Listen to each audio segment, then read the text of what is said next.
are back with your favorite footy podcast on the internet. I'm one of your hosts, Shayan Karimi, alongside my friend and amazing co-host, Ruben Chavez, aka Ray Chavo. Ruben, it is Friday. It's the end of the week. We made it through the week. How are you feeling? Are you feeling good for the weekend? Yeah, I'm feeling good. I have a wedding down in Niagara this weekend, so that'll be exciting. It was a great week of football. There was a lot of great results, a lot of good matches that I'm glad I got to watch. One that I'm not so glad that I watched, but overall, I'm doing good. How about you? I'm doing pretty good, except for watching the Real Madrid game. I mean, I will say this, you're going to a wedding. My friend is also going to a wedding in Niagara, so I don't know why I'm not the only one going to weddings. I have to work, and that's not nice, but it's all good. But I will say this, we are pretty patient people. We are pretty level-headed men, and we don't really get worked up very quickly, even though we should. I mean, we live in Toronto. For those who don't, construction is basically considered season here, and you have to basically live through it every day. It's getting to like fall winter time now, so it gets dark at 7 o'clock. So I'm sure that makes everybody happy. But we don't get mad about that. But what I do get mad about is when Real Madrid can't hit the broadside of a barn door. We'll talk about that later. Well, let's go off to another positive result.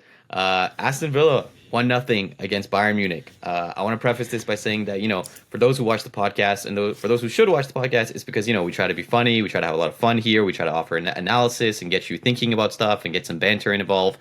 But we do know what we're talking about. And we predicted that at Villa Park, which was a crazy atmosphere, Aston Villa was going to pull off the win. And they did. It was 1-0 thanks to super sub John Duran, who came off and basically, I think it was his first touch in the game. And to quote ESPN, John Duran basically has the mentality of, you can take your XG and shove it because he doesn't care about that, and gave Aston Villa the 1-0 win. What are your thoughts on the game?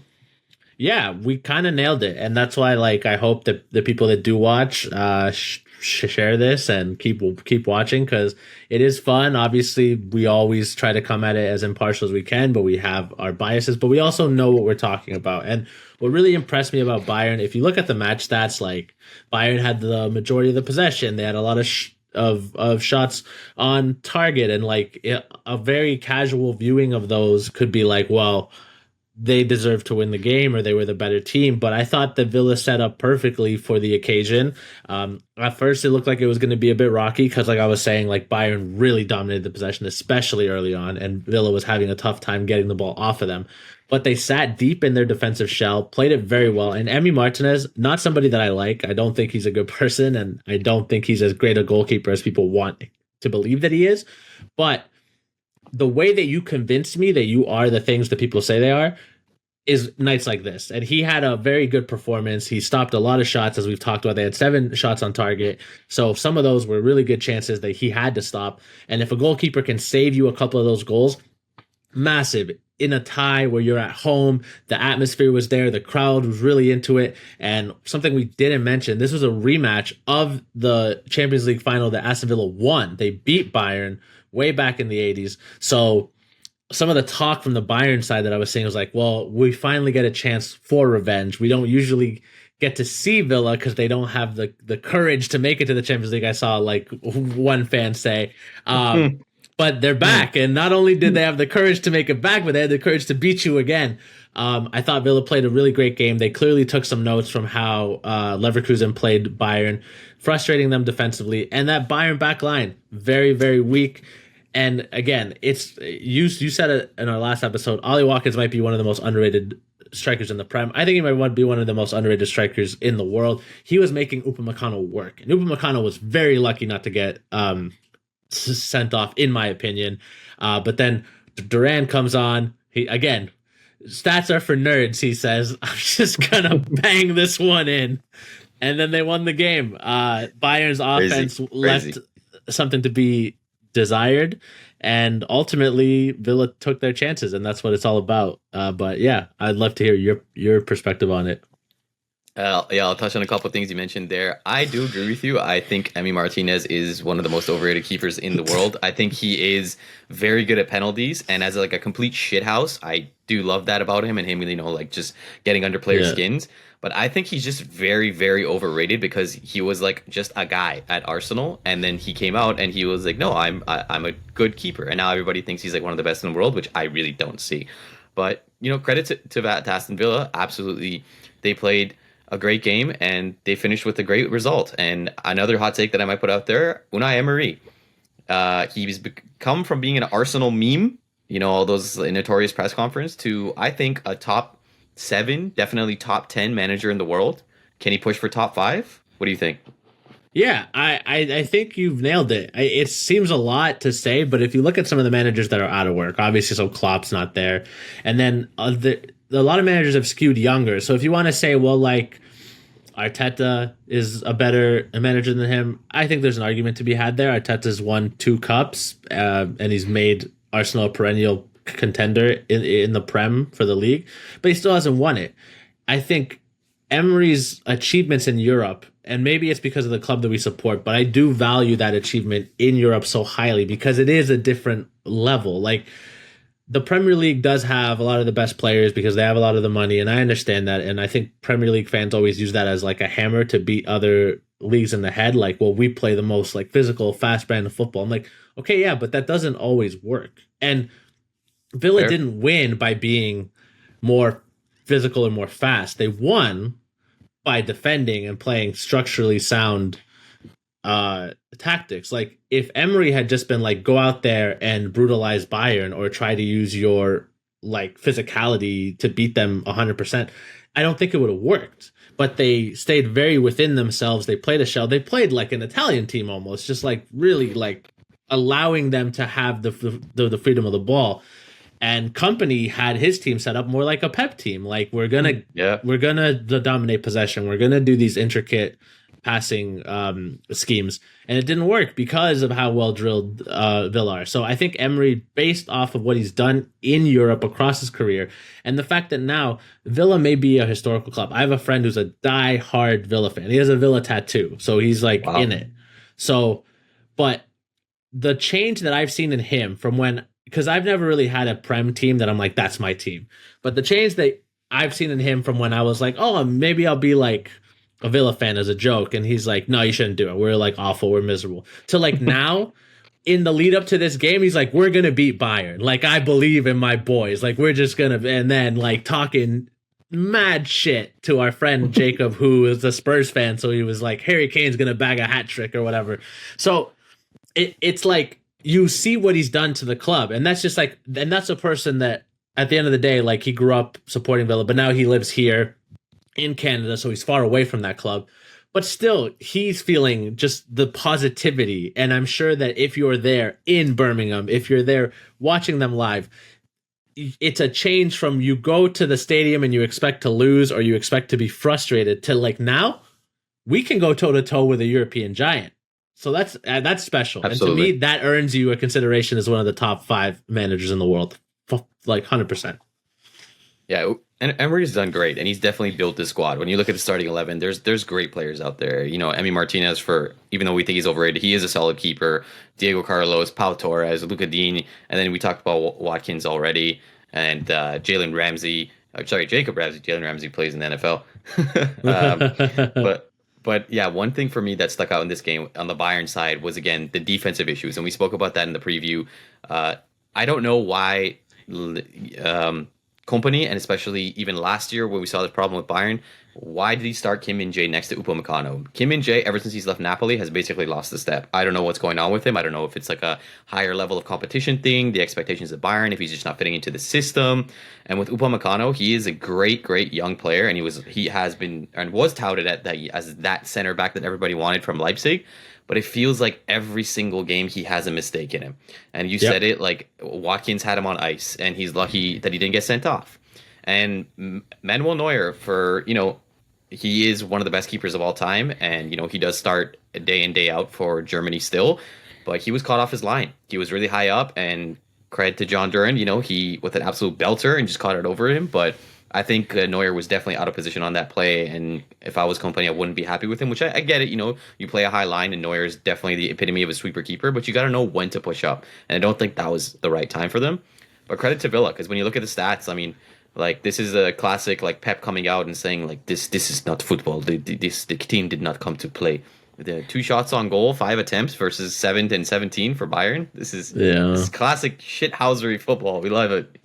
It's great. It's great. It's great. No, I can't say enough about how wonderful I felt for the Villa fans and for their team because they played their game again. And if people want to say that tactics are negative, or whatever, no, like Villa got a spectacular result. And imagine being a kid. Like the last time they won the European Cup was like 1982 when they beat Bayern. So that's like, oof, that's 40 years now. So if you were a child when that happened, you're either too young to remember it or like that's the last time you saw your team reach that height, right? And since then, I'm sure they've had results in the league that have been good and some cups here and there, but at least in the 21st century, since the Premier League has been active, they haven't been at the same level as a club as like United, City now, Liverpool, whatever. And yet, even like an Arsenal, who's won the league, doesn't have the pedigree in European competition that Villa has. So for some of these fans, they've never seen that live in their face. Can you imagine being a kid or being a parent now taking your kid and you saw them win the cup and now your kid can say, well, I saw them beat Bayern 1-0 at Villa Park. Like those are the moments that make this sport beautiful, that make football worth watching. And I was so proud of the way that they handled the occasion, the way that the fans were, everything about it. They played it perfectly. And to your point, I do think Neuer made a bit of a mistake with his line, but it takes a brave man in Durant to take advantage of it. So kudos to him because he made no mistake. Yeah. I mean, I wish I was there. If anybody was in that stadium, like I envy you, whoever went to that actual game. And this was the game that I think we both pegged that for people to watch. And it was a great game to watch of like, defense versus offense. Creds to Villa. And hey, they have 6 points. And you know who doesn't have 6 points? City, Manchester City, and Arsenal. Even though Arsenal won, let's go over to London and talk about them. They won 2-0 at home against PSG in what was, I think, like a pretty comfortable win in my opinion. Yeah, it didn't feel like PSG were ever going to lay a glove on them, honestly. Like it and maybe part of that is like the Dembele news like beforehand, right? Because like he wasn't going to play, and I do think he's an important player. Like last season, he may have been their most important player since Mbappe was already on his way out, and I think the environment around that got a bit toxic. But even if you look at the possession stats, like Luis Enrique, like I do think, okay.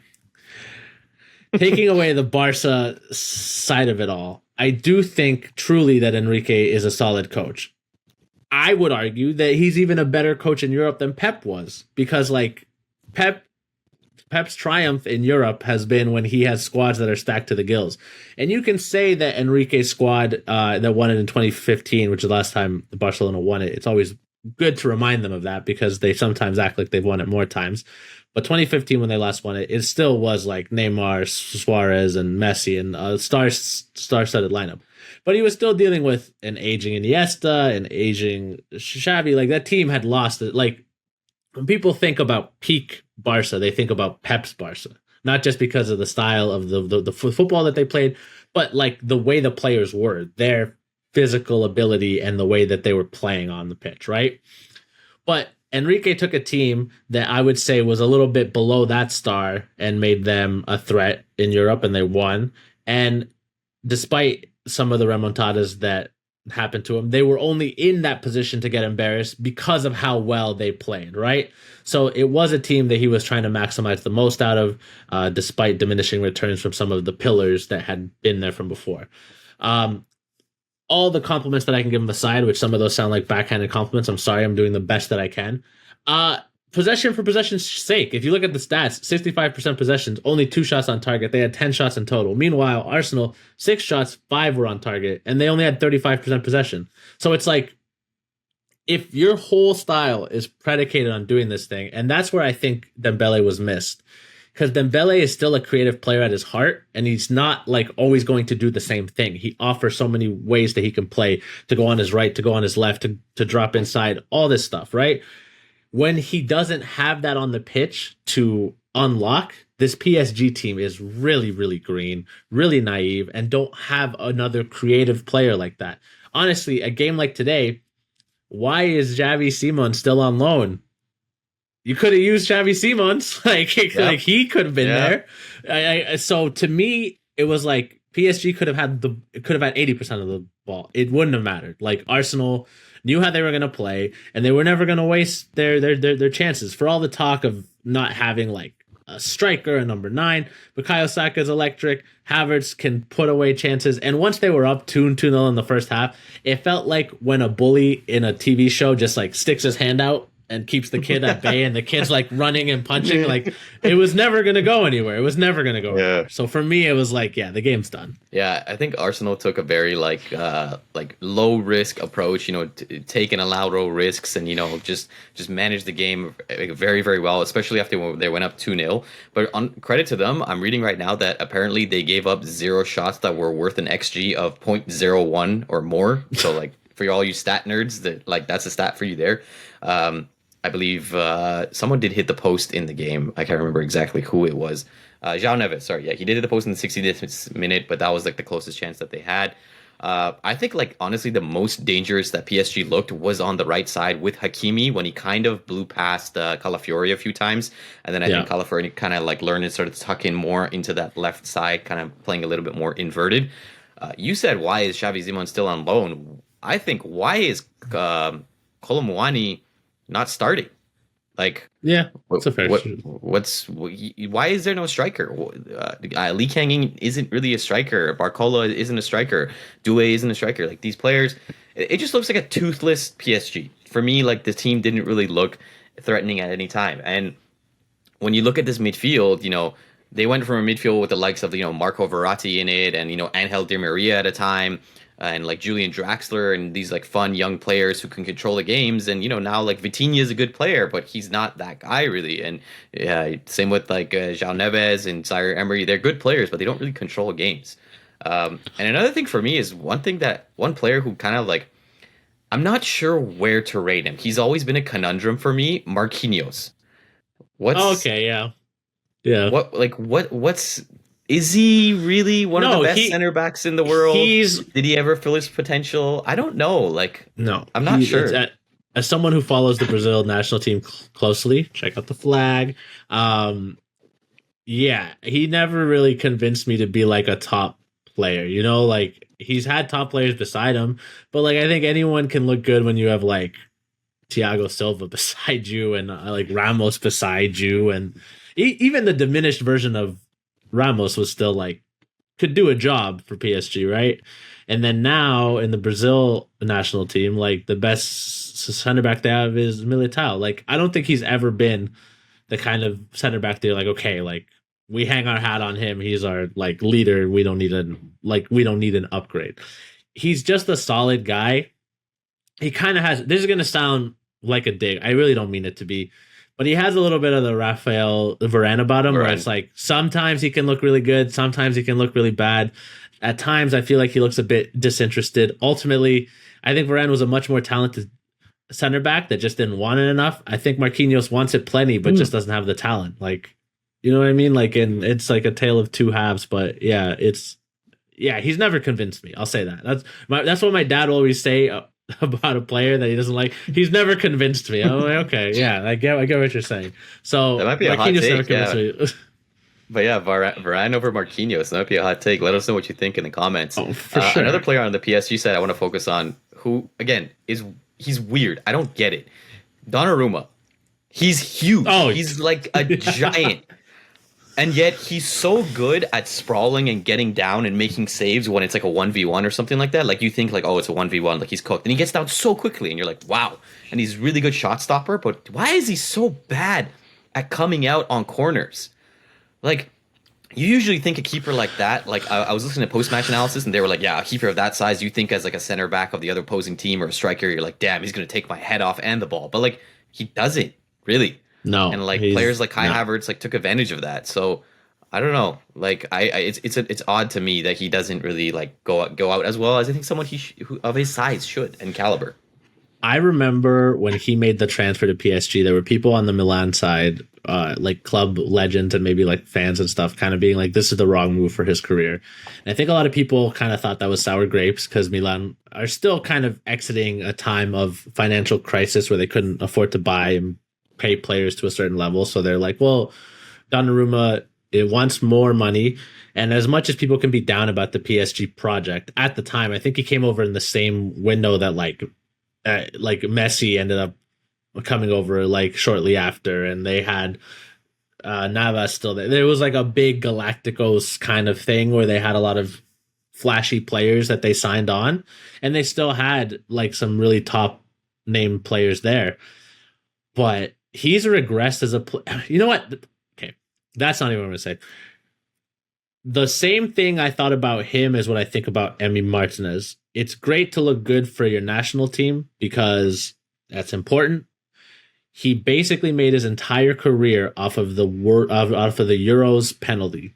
That was it. He was great for Italy. Fair. Italy didn't concede, but that penalty shootout where he saved the England penalties made his career. The same way that Emi Martinez largely is a penalty specialist. Like that's what got him. You know, the World Cup with Argentina, and he made that phenomenal outstretched save against France, right? Against Colomwani, I think, right? It was against Colomwani. Yes, it was. Yeah. So, the final minute. Yeah. So you burnish your legacy with those, but like day in, day out. And this is what makes me so angry when people talk about the best keepers in the world, because you think about people like Donnarumma or Martinez, you think about those big moments. I'm like, okay, that's fine. But you know what makes Oblak good? You know what makes Courtois good? They hardly are ever in those situations because they play for teams with a good backline, whatever, but they also like know how to control the ball. To your point, Courtois comes out and attacks the ball with his hands. Oblak attacks, like they patrol their perimeter. They cut off the angles. It never looks that clear of a chance because they take that away from you. But I don't think Martinez and Donnarumma did it to the same extent. Donnarumma, I was going to say he regressed as a player. I think this is always what he's been. A big body that can stop some good shots. When the game state's really condensed and small and it's like one-on-one, I don't want to say it's easier, but it's easier for him because he's like, I'm big enough. I know I don't have to be too sharp on my angles. I'll just wait for the striker who may or may not be of an elite quality to make his move, and then I know what I'm going to do, right? You basically play chicken. But when it comes to being a keeper, like distributing the ball, playing with the ball at your feet now, which is huge, and like you're saying, being strong on corners, he's never shown that, ever. So it's like, has he regressed? No, I think he's just like a middle level keeper. Like, I wouldn't put him above even Onana. Like, I know people are mad at United. Honestly. Wow. Yeah. Honestly. I don't know. Onana's pretty bad.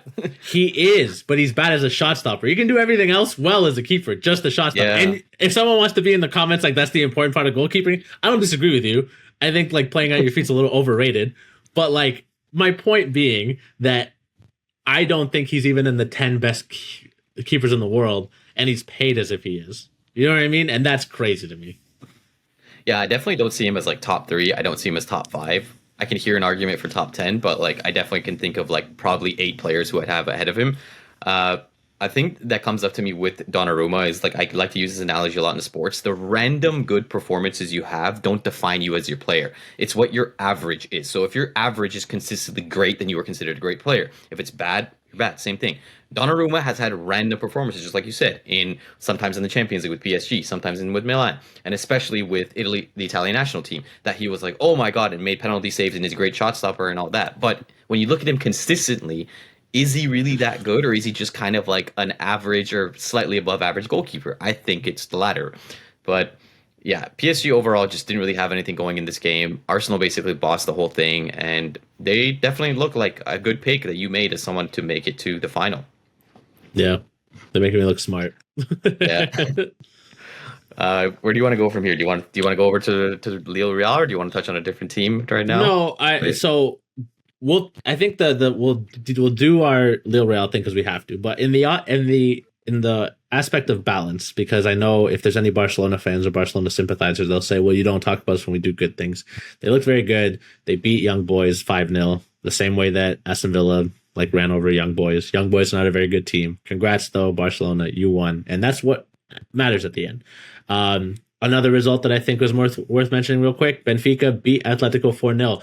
I actually don't even think it's that Atletico was that bad. I honestly think like they were so tired from everything that happened at the derby that halftime came and they're like, we don't even really want to try. Like I think this format's going to work better at the end. And to be fair, games like Bayern, Villa and PSG Arsenal proved the value of this, where those games felt a little more high stakes because you only get one bite. Like Bayern's not going to get a return fixture on Villa. So when it comes down to tiebreakers and goal difference and stuff, that's going to weigh heavily, right? But when it's games like this, I think Atletico is like, we can take a 4-0 loss to Benfica because we'll play a worse team and we can be more rested and we'll get it back anyways. Like, it doesn't really matter. So that's another result. I'm sorry for anybody who I told to watch Dortmund v Celtic. It looked like it was going to be a good. It was okay. It was a fun game, full of goals. So if you like that, but I said it was going to be a competitive game, and Celtic might be able to get something from it. It looked like they were going to. They tied it real quick. Like, I was watching within the first 3 minutes, like goal. I was like, oh my god! And then Dortmund just. Adeyemi, let's give a shout out to him. His hat trick was spectacular. Absolutely. 3 wonderful goals. So you messaged me, and Ruben messaged me, and he was like, Dortmund Celtic cooking. I'm like, whoa, and I put it on, and I'm like, what is going on here? One thing I have to say about that game, this is why Pep Guardiola has ruined football, guys.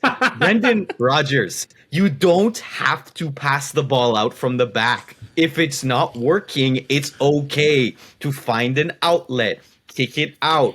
There was 2, if not 3 goals that Dortmund took advantage of because Brendan Rodgers and Celtic decided to pass it out of the back. You don't have to. People played a different style before this tiki-taka nonsense. That's all I'm going to say. I'm not mad, I swear. Yeah, no, there's a reason why he's not at Liverpool anymore, and I think we saw it in that game. Yeah. The last result before we get into Lille Real, Leverkusen beat Milan 1-0. That was a good game. It was pretty tight. Pretty, like, I thought both teams played really well. Xabi Alonso's just a great coach. Like, I don't want to push Carlo Ancelotti out, and maybe this will be the tag that gets us to the Real Madrid game, but I'm excited for when Xabi Alonso gets a top coaching job, and I hope it's with Real, because I think wherever he ends up, he's going to be very good.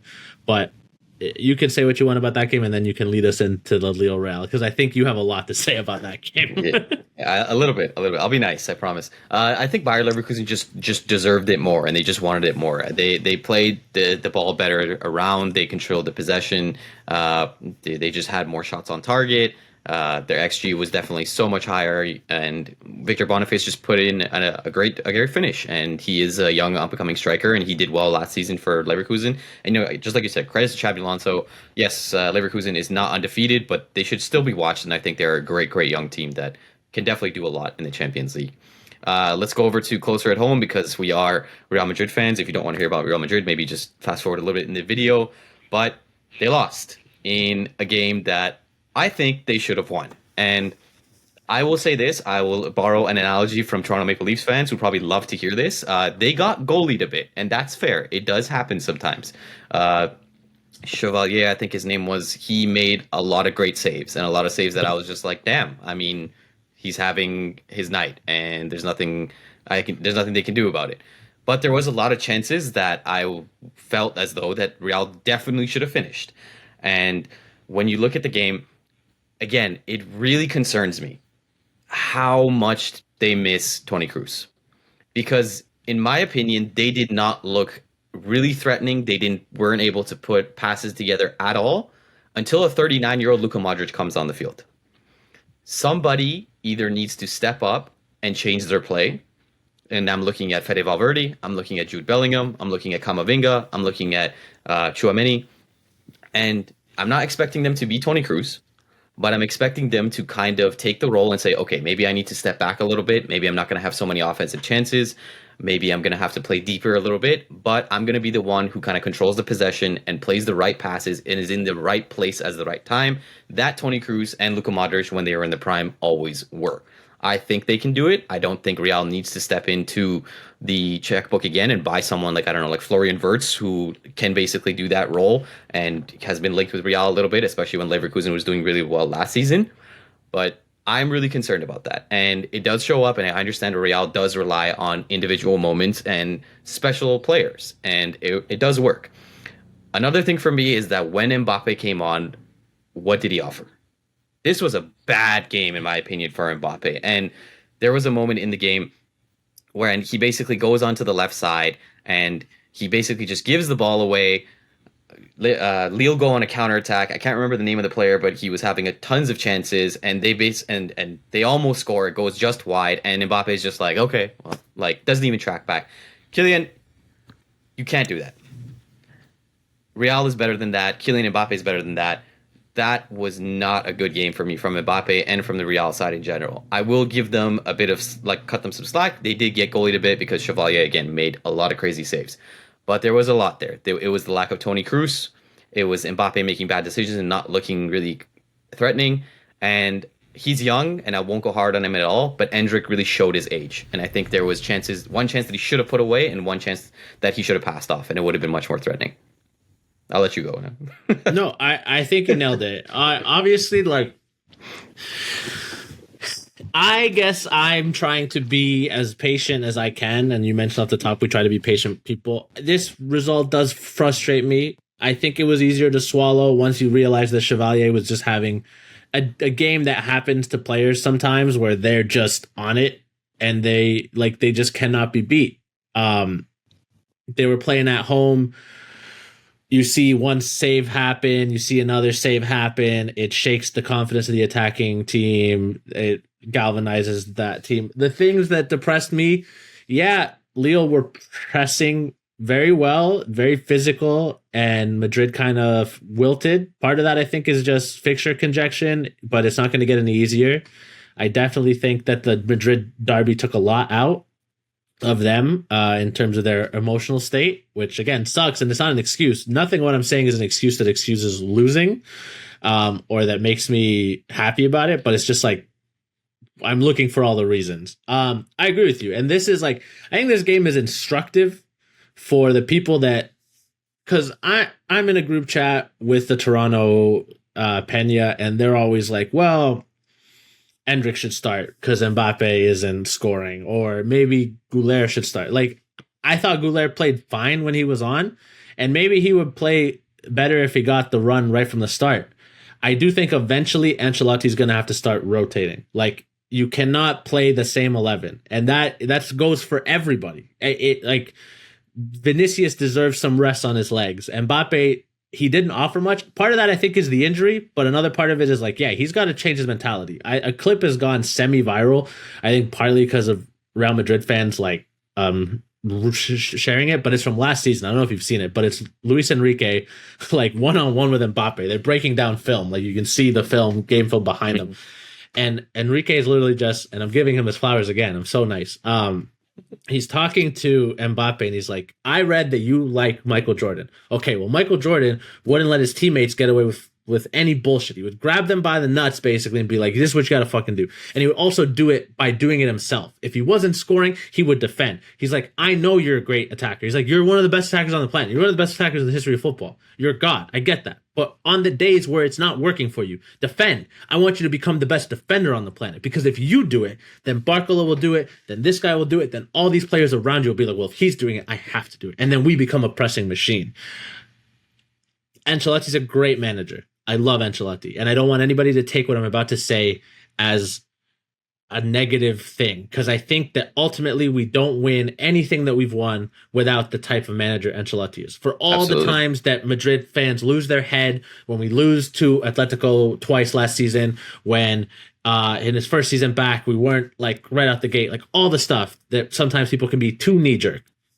He's a great manager of egos and expectations and a great culture guy, like locker room, like just make sure the vibes are high. Power of friendship. The problem now is, I think the power of friendship is there. It's strong. These players all clearly like each other. We need tactics guy. We need someone to tell these players exactly what's expected of them. Because yes, we can still pull games out because of our individual quality. But to your point, someone has to replace the Toni Kroos role, or we have to play differently. We have to move the ball differently. We need to establish new passing triangles, but we cannot just keep expecting that the diagonal cross from the left to right is going to come if Kroos isn't there to give it, and if no one else is going to give it. If we're going to play against low blocks, if we're going to not be quick in transition, okay, how do we change that? Like, we have to find the way to do it. And that's where I think Ancelotti right now is. And defensively, yeah, like Mbappe and Vinicius have to give effort. They have to. And if they can't because they're tired, then rotate the squad. And then we'll see where the chips land. Ultimately, Goulet, Endrick, Camavinga, Chouameni, Brahim Diaz when he's back, Jude Bellingham, Valverde, etc., etc. All these players either have to show that they deserve to be on Real Madrid. And let me be clear, for a lot of the players I named, I think that they do deserve to be on Real Madrid. They're that level of quality players. I think they're phenomenal athletes. But as protective as I want to be of Endrick, as protective as I want to be about Adra Goulet, as protective as I want to be about Rodrigo and Vinicius, okay, it's time to lock in. It's time to make the most of your chances and play the level that you are going to be playing. I have no problem losing games if we've played our best and they've played their best, and sometimes you just lose. That's fine. Happens all the time. I have a problem when you sleepwalk through the first half and then you come on stronger in the second half, because that lets me know you could have done that from the beginning. There has to be an honesty here, and there has to start being tough conversations on Ancelotti's part of being like, okay, Vinicius, too much on your legs, and give him a full rest day. And then Rodrigo can just be on the left, and then we'll see how that goes on. And we'll win that game or we'll lose that game. But if we keep trying to do this middle ground where it's like no one really gets a full rest, no one really gets a full go, like Adra deserves at this point to have 2 or 3 games where he just starts. Start to finish. Starts. Let's see what you got, kid. Let's see how your body holds up. Let's see how you grow into the game. But to throw on a kid and be like, hey, make a difference in 20 to 30 minutes every time is difficult. And same with Endrick. Those wasted possessions, the shot against Atletico Madrid that he could have passed up, and the 2 that you mentioned here in the Lille game. If you're playing Celta Vigo or Rayo Vallecano and you make that mistake when we're already up 1-0, 2-0, it hurts less, and then you learn. And then the players around you and the manager can be like, hey, fine, like next time and it can be done in a lighter heart tone. When it's happening in a game where you're chasing a result, it gets more heightened. Then things start to get said, bad feelings start to fester. It's like when Benzema was like, don't pass to Vinny. I was just thinking of that. Yeah. I was just thinking of that. So you have to put these players in positions to succeed, and you have to put them in positions where they can make mistakes where it's not this heightened. I thought Ancelotti dropped the ball on the plan for this game. We got a little bit goalied for sure. But we got to take our chances, and there just has to be more execution. And I can't, for me, if you're asking me who should fill in the spot of Toni Kroos, it has to be Jude Bellingham or Camavinga. In my head, those are the ones that have to be it, because they have the most quality. They have the most ability to do that. Valverde, I love Valverde, but his role should be what he's doing. Fucking moving everywhere, hustling, breaking lines with his speed and his strength. The person that has to do those passes to unlock is Bellingham, and we're at our best when he does it. Absolutely. To me, he's the most talented player in the midfield. He might be our most talented player, period, because he can play every position on the midfield. The problem is last season he was basically our number 9. And I think you get used to having all those opportunities and you want them to a certain degree. But he has to drop back. He has to. In my opinion. He's the one that makes the most sense to try to pick those passes up. But yeah, it was. I'm more frustrated now than when I started talking. But sorry, go ahead. I got you mad. I got you mad. There's a lot to break down there, and I think you made a lot of great points. I will say this, we are Real Madrid fans, and we do make fun of Pep and Barcelona, but we give them flowers when they deserve. And, you can only beat who's in front of you. You mentioned it, that, Young Boys weren't a great team. They lost to some random team before in their previous game. So yeah, they're definitely not a great team, but credits to Barcelona. They beat them, and it was a resounding win.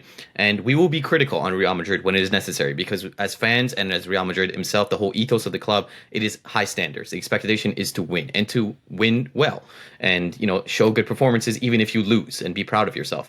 I agree with Ruben. I don't think any player in this Real Madrid side doesn't deserve to be there. And absolutely, I agree with you. I think Ancelotti dropped the ball, and he I've read his book and he says that, like, I'm not necessarily a tactician, but that doesn't mean that he doesn't know tactics. He knows the systems of football. He played different ones at Milan. He played a different one at Chelsea. He plays a different one at Real Madrid. The one he plays now is different from the one that he played when Ronaldo and Bale and Benzema were there. He understands tactics, but he just doesn't overuse them like certain coaches. And especially with a club like Real and personalities there, that's where the difference is. But yes, absolutely, I agree. I agree with you. I think this is the time to adjust the system.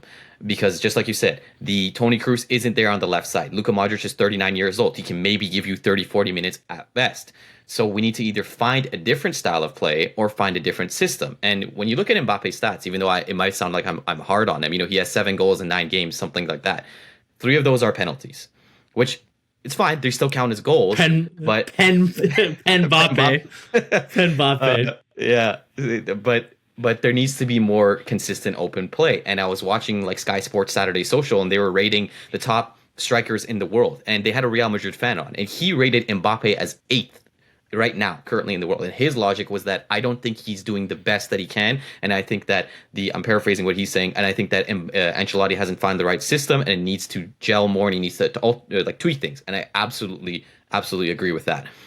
We've seen it before with Real Madrid when like the offense isn't clicking or something like that, but they still defend. It reminds me of Marcelo, who everybody thinks of just bombing forward and being the left back, which is basically like at the other team's like touchline.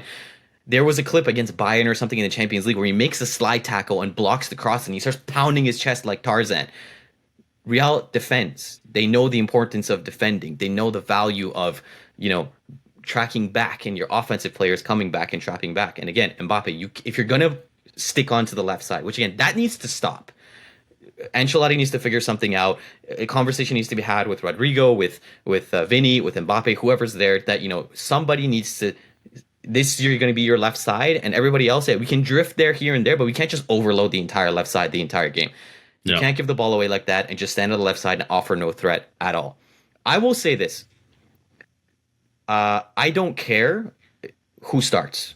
I don't care really if Mbappe doesn't start, or if Endrick doesn't start, or even if like Rodrigo's not starting. Real Madrid won the Champions League, won multiple Champions Leagues without Kylian Mbappe. That's an important thing that I think he needs to remember as well. If the system is better without him, maybe he needs to stay on the bench for a little bit and come off the bench or something like that. I don't think that's necessary. I'm not saying that needs to be the case, and I'm not saying he doesn't deserve to start.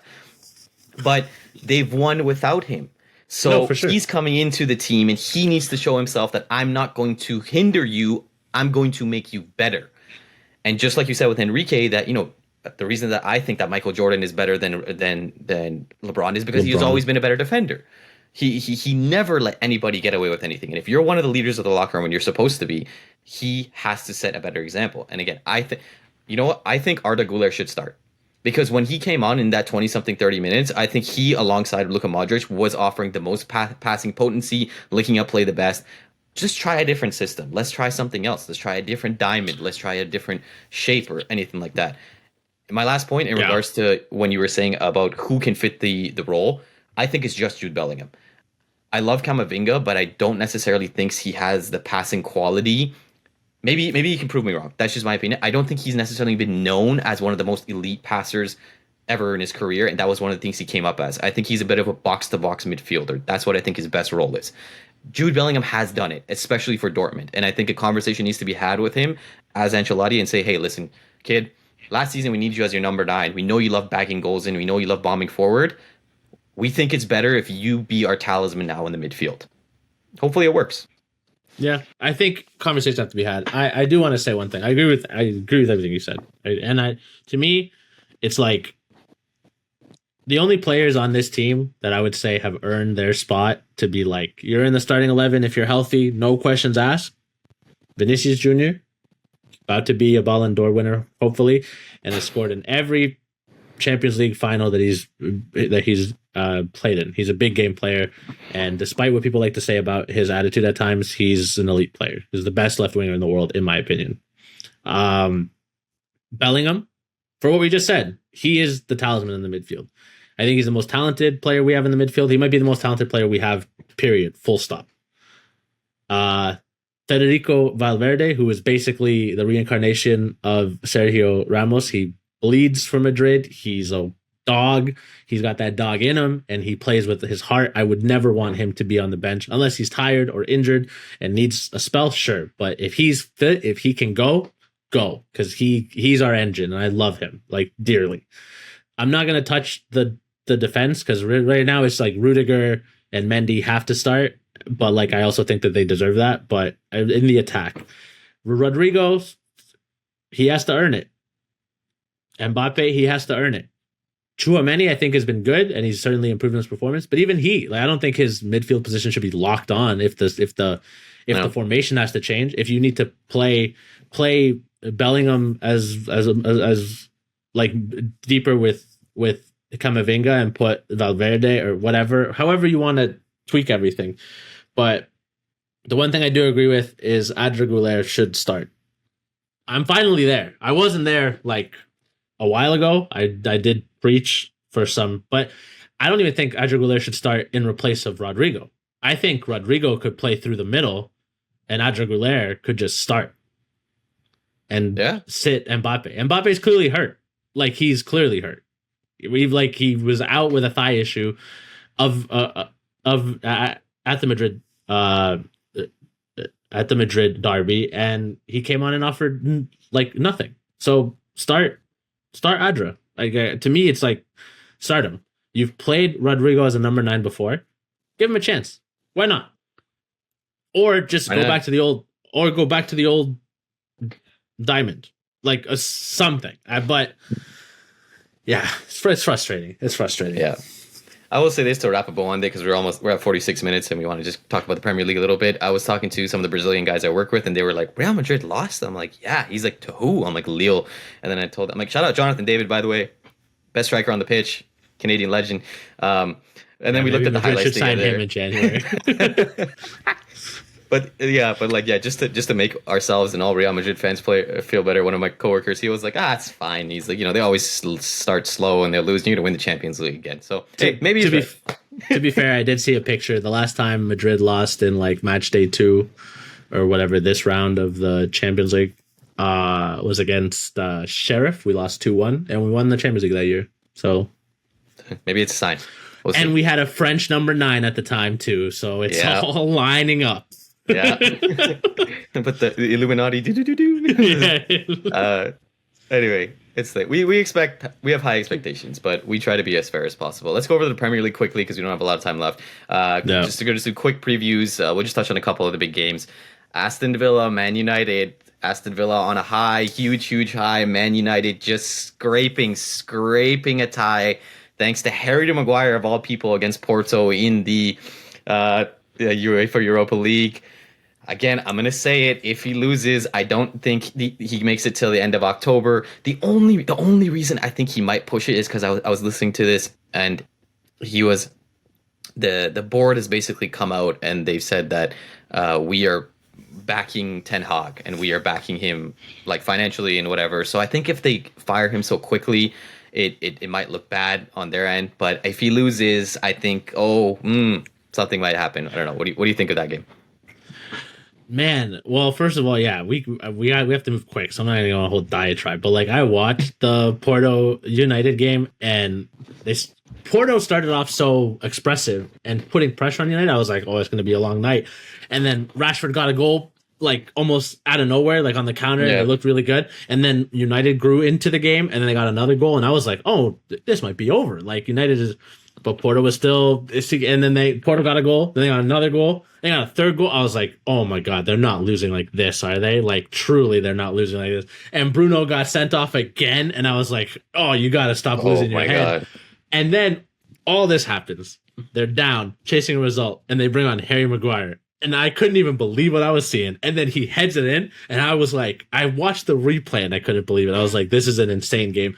United are a basket case of a club, and it proves what we've said. Like, Ten Hag, I agree with you. I don't know if he'll be fired because the board has come out and said that they'll back him. And I think, like, is there an obvious improvement that you see out there? Like, I know people have talked about Ruud van Nistelrooy taking over from his current spot, but then that feels a lot like interim, and then Ole Gunnar Solskjaer vibes, and is it real? And then what? I actually am not out on Graham Potter, but he's probably the next best name you could see. And then after that, it gets real thin. What, you want Gareth Southgate, or you're gonna try? Like, don't do that. Oh my Or God. well, no, and or you're gonna try to pry a coach like the Sporting coach or someone else who's shown some improvement. Like if this was traditional Man United, like maybe they could entice Xavi Alonso. I think Xavi Alonso's looking at his squad right now, and there's not a lot of players on the United squad he'd even want for his squad. So, like, why would he make that move? You know, If When he could have any Xabi job he Alonso wants. made that move, I'd have him like checked mentally. I'd be like, "Are you okay? Like, is something going on?" Yeah. So to me, this game is crucial. Sadly for you, United fans, I know we don't do predictions here. I think you're gonna get blitzed. Like I think you're gonna lose 3-0. Like I think Oof. Duran and Ollie Watkins are gonna carve you apart because I just do not see. You're not good defensively. You're not good in transition. You're not good offensively. Your captain keeps getting sent off every week, it feels like. I don't know what a United fan could tell me is like, well, we're bad at this, yes, but we do this good. At least Spurs can say, we can't defend for shit, but we can attack. Yeah. I don't know what you can say. I truly don't. So that's where I'm at. I don't know if you have something you want to tag on or. In all honesty, I will say this: if I'm a true United fan. I know, I think I want the team to lose because if anybody is a United fan and you're still backing Ten Hag, I'm sorry to say this, you need to just check something. Something's not right there. It just doesn't make sense. And I will say why. Because every single other club, Arsenal, Liverpool, Chelsea, Man City, Newcastle, Aston Villa, I can keep going. They're all like, please keep him. Please keep him. I was watching another show on the internet and the guy was like, I may have been harsh on Ten Hag, but trust the process. It's coming, obviously satirical and stuff. Just I hope you lose so he goes, and I hope there's a fresh start. And because you know what? Because yes, and managers have come in and out, and it hasn't worked. But I think it's a telling sign that so many players come under Ten Hag, and it's become a graveyard there. Yeah, that's. I think that's the best way to put it. Hopefully, it's a good game, and I think Bruno got his a red card ban appeal. It worked, so yeah. I think he's supposed to start. I'm not exactly sure, but let's go over to another team that we haven't really touched on a lot, who've done pretty well, specifically because of one player. Chelsea's going to play Nottingham Forest. Nottingham Forest have done pretty decent. They're 10th. Chelsea winners of 3 in a row, thanks to Cole Palmer, who in his last game scored 4 goals in one half. I think he became the only player in the Premier League era to ever do that. Wow. Chelsea looked good, specifically because of Palmer. A question has been posed, and I'll pose it to you quickly in this. A lot of people are trying to rank Palmer, Saka, and Phil Foden. I'll quickly give you my ranking on this. Right now, just based off how they're playing, I have Saka, Palmer, and then Foden. That's how I think it is in terms of just talent and as players. But I think, Chelsea look good specifically because of him. And he's making other players look better around him, especially like Nicholas Jackson and Jadon Sancho. But on the other end, Espirito Santo has done pretty good with Nottingham Forest. So I think it should be a good game to watch. Yeah, one of the reasons I wanted to highlight this game is because I think both coaches are doing good. Maresca is showing why people were so high on him coming in, and despite some early wobbles, obviously at the beginning we poked a little fun at Chelsea when they got a bad draw and when they lost. They're 4-1-1. They're 4th in the table. They've looked impressive. They've grown into it as it's gone on. He's looking like a genius for even being look, we don't really care about the Europa Conference League. We're going to put a squad there that's a bit diminished, give some players some run in their massive 43-man squad. If anything, it just makes them, their main principal players, more fresh for the league and the cups that they may want to compete for in the league. So he's looking like a genius in that respect. I'm a big fan of Nuno Espirito Santo. I know it didn't go perfectly well for him at Spurs, but who does it really go well for there, honestly, in the last few years as well. So this is an intriguing matchup. I do think Chelsea will win, but I don't think it's going to be a bloodbath. I think Espirito Santo is going to be very good. The results that Forest have been getting and how they've been playing have impressed me, and I do think that they're not in the relegation fight this year, and we'll see how far up the table they can really push once things start to get to that point. Yeah, I agree. I agree with your rankings. I don't think that's controversial, but I'm low on Foden because I think people overrate Foden. He does some things really well, but you look at the Euros, he was by far the worst player I thought for England. He held them back a lot. Palmer was probably the best, even though he didn't play. Honestly, says a lot about Southgate. Well, yeah, yeah. Future Manchester United coach Gareth Southgate. Oh, brother. But yeah, so for me, that ranking's fine, and I've been seeing a lot of memes because people like Cole Palmer's a little like not the sharpest. He's got a little bit of that Jack Grealish about him. He's a footballer. He doesn't really think about this other stuff. And someone was like, I think the reason Cole Palmer can score all these goals and play so well is because he literally just doesn't have the mental capacity to understand what he's doing. People are so mean. Oh my god. But all joking aside, if Erling Haaland wasn't like a goal scoring machine and like already had 10 goals, we would be talking about what a season Cole Palmer's having and saying he's one of the best players in Europe. The only reason that we're not as much or outside of the Premier League discussion is because Chelsea aren't in the Champions League. They're not even in the Europa League. And Chelsea have been a bit of a banter club. But if they keep building on these results and doing well, next season could be Cole Palmer's coming out party in the Champions League. And I think he will definitely put people on notice because he does look like the real deal. He's been great. Yeah. I want to just quickly go over some key stats on this one. This should be a good game because when you look at the head-to-head, 5 wins for Chelsea, 4 for Nottingham Forest, and 5 draws. In the last few meetings, Chelsea won the last one 3-2. One before that, Nottingham Forest won 1-0, and the one before that, they drew 2-2. So this should be a pretty interesting game to watch. I think it should be good. Unless Cole Palmer just scores another 4 goals in the half. So, but then that would still be fun to watch. That would still be fun to watch. Yeah, absolutely. Absolutely. We're at the 56-minute mark, so I think we're gonna wrap up. We hope you enjoyed the show. We hope we covered all the stuff that you wanted to talk about. We had fun. We hope you had fun enjoying it. We're gonna recap the games over the weekend. We're gonna preview some Champions League probably as well, or just do a recap of both. Ruben, anything you want to add?